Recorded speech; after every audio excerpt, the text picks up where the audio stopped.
समुद्र मंथन और अमृत आदि की प्राप्ति। उग्र जी ने कहा, शौनकादि ऋषियों, मेरु नाम का एक पर्वत है, वह इतना चमकीला है मानो तेज की राशि हो। उसकी सुनहली चोटियों की चमक के समान सामने सूर्य की प्रभा भी फीकी पड़ जाती है। वे गगनचुंबी चोटियों रत्नों से खचित हैं। उन्हीं में से एक पर देवता लोग इकट्ठे होकर अमृत प्राप्ति के लिए सलाह करने लगे। उनमें भगवान नारायण और ब्रह्मा जी भी थे। नारायण ने देवताओं से कहा, देवता और असुर मिलकर समुद्र मंथन करें, इस मंथन के फलस्वरूप अमृत की प्राप्ति होगी। देवताओं ने भगवान नारायण के परामर्श से मंदराचल को उखाड़ने की चेष्टा की। वह पर्वत मेघों के समान ऊंचा और ऊंची चोटियों से युक्त 11,000 योजन ऊंचा और उतना ही नीचे धंसा हुआ था। जब देवता पूरी शक्ति लगाकर भी उसे नहीं उखाड़ सके, तब उन्होंने भगवान विष्णु और ब्रह्मा जी के पास जाकर प्रार्थना की, भगवान आप दोनों हम लोगों के कल्याण के लिए मंदराचल को उखाड़ने का उपाय कीजिए, हमें कल्याणकारी ज्ञान दीजिए। देवताओं की प्रार्थना सुनकर श्री नारायण और ब्रह्मा जी ने शेषनाग को मंदराचल उखाड़ने के लिए प्रेरित किया।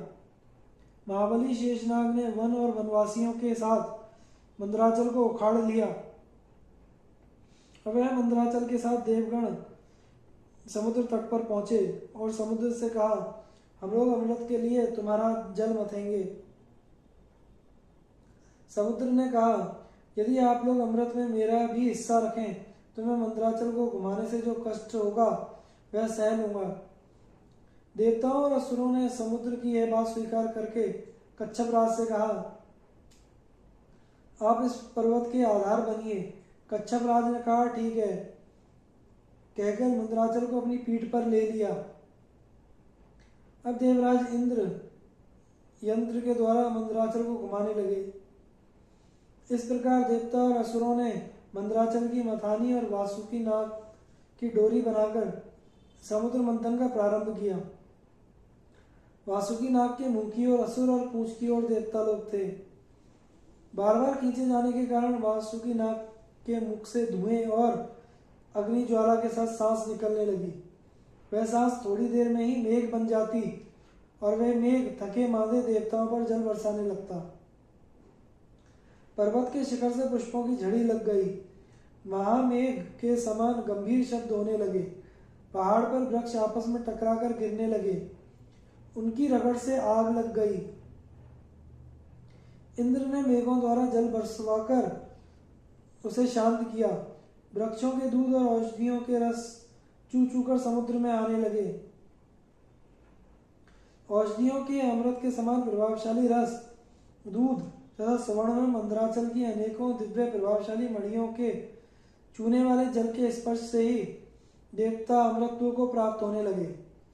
उन उत्तम रसों के सम्मिश्रण से समुद्र का जल दूध बन गया और दूध से घी बनने लगा। देवताओं ने मत्थे मत्थे थककर ब्रह्मा जी से कहा, भगवान नारायण के अतिरिक्त सभी देवता और असुर थक गए हैं। समुद्र मत्थे मत्थे इतना समय बीत गया है, परंतु अब तक अमृत नहीं निकला। ब्रह्मा जी ने भगवान विष्णु से कहा, भगवान आप इन्हें बल दीजिए, आप ही एकमात्र इनके आश्रय हैं।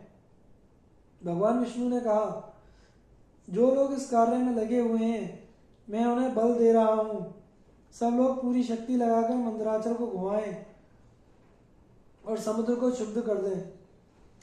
भगवान के इतना कहते ही देवता और असुरों का बल बढ़ गया। वे बड़े वेग के साथ मथने लगे। सारा समुद्र क्षुब्ध हो उठा। उस समय समुद्र से अगणित किरणों वाला शीतल प्रकाश से युक्त श्वेत वर्ण का चंद्रमा प्रकट हुआ। चंद्रमा के बाद भगवती लक्ष्मी और सुरा देवी निकली। उसी समय श्वेत वर्ण का उच्च श्रवा घोड़ा पे ही पैदा हुआ। भगवान नारायण के वक्ष स्थल पर सुशोभित होने वाली दिव्य किरणों से उज्ज्वल कौस्तुभ मणि तथा वांछित फल देने वाले कल्प वृक्ष और कामधेनु भी उसी समय निकले। लक्ष्मी, सुरा, चंद्रमा, उच्च श्रवा ये सब आकाश मार्ग से देवताओं के लोक में चले गए। इसके बाद दिव्य शरीरधारी धन्वंतरी देव प्रकट हुए। वे अपने हाथ में अमृत से भरा श्वेत कमंडल लिए हुए थे। इस अद्भुत चमत्कार को देखकर दानवों में यह मेरा है, यह मेरा है, ऐसा कोलाहल मच गया। तदंतर 4 श्वेत दांतों से युक्त विशाल ऐरावत हाथी निकला। उसे इंद्र ने ले लिया। जब समुद्र का बहुत मंथन किया गया तब उसमें से कालकूट विष निकला। उसकी गंध से ही लोगों की चेतना जाती रही। ब्रह्मा जी की प्रार्थना से भगवान शंकर ने उसे अपने कंठ में धारण कर लिया। तभी से वे नीलकंठ के नाम से प्रसिद्ध हुए। यह सब देखकर दानवों की आशा टूट गई। अमृत और लक्ष्मी जी के लिए उनमें बड़ा वैर विरोध और फूट हो गई। उसी समय भगवान विष्णु मोहिनी स्त्री का वेश धारण करके दानवों के पास आए। मूर्खों ने उनकी माया ना जानकर मोहिनी रूपधारी भगवान को अमृत का पात्र दे दिया। उस समय वे भी मोहिनी के रूप पर लट्टू हो रहे थे।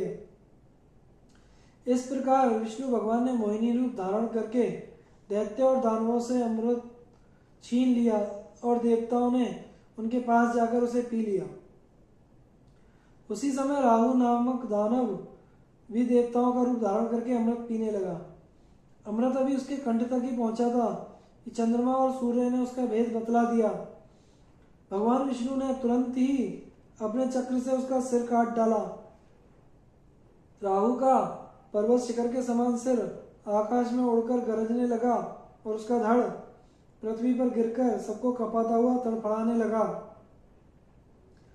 तभी से राहु के साथ चंद्रमा और सूर्य का वैमनस्य स्थायी हो गया। विष्णु भगवान ने अमृत पिलाने के बाद अपना मोहिनी रूप त्याग दिया। वे तरह तरह के भयावने अस्त्र शस्त्रों से असुरों को डराने लगे। बस खारे समुद्र के तट पर देवता और असुरों में का भयंकर संग्राम छिड़ गया। भांति भांति के अस्त्र शस्त्र बरसने लगे। भगवान के चक्र से कटकर कोई कोई असुर खून उगलने लगे तो कोई कोई देवताओं के खड़ग शक्ति और गदा से घायल होकर धरती पर लौटने लगे। चारों ओर यही आवाज सुनाई पड़ती कि मारो, काटो, दौड़ो, गिरा दो, पीछा करो। इस प्रकार भयंकर युद्ध हो ही रहा था कि भगवान विष्णु के 2 रूप नर और नारायण युद्ध भूमि में दिखाई दिए। नर का दिव्य धनुष देखकर नारायण ने अपने चक्र का स्मरण किया। उसी समय सूर्य के समान तेजस्वी गोलाकार चक्र आकाश मार्ग से वहां उपस्थित हुआ। भगवान नारायण के चलाने पर चक्र शत्रु दल में घूम घूमकर कालाग्नि के समान सहस्त्र सहस्त्र असुरों का संहार करने लगा। असुर भी आकाश में उड़ उड़कर पर्वतों की वर्षा से देवताओं को घायल करते रहे। उस समय देव शिरोमणि नर ने बाणों द्वारा पर्वतों की चोटियों को काटकर उन्हें आकाश में बिछा दिया और सुदर्शन चक्र घास फूस की तरह दैत्यों को काटने लगा। इससे भयभीत होकर असुर पृथ्वी और समुद्र में छिप गए। देवताओं की जीत हुई। मंदराचल को सम्मान पूर्वक यथास्थान पहुंचा दिया गया। सभी अपने स्थान पर गए। देवता और इंद्र ने बड़े आनंद से सुरक्षित रखने के लिए भगवान नर को अमृत दे दिया। यही समुद्र मंथन की कथा है।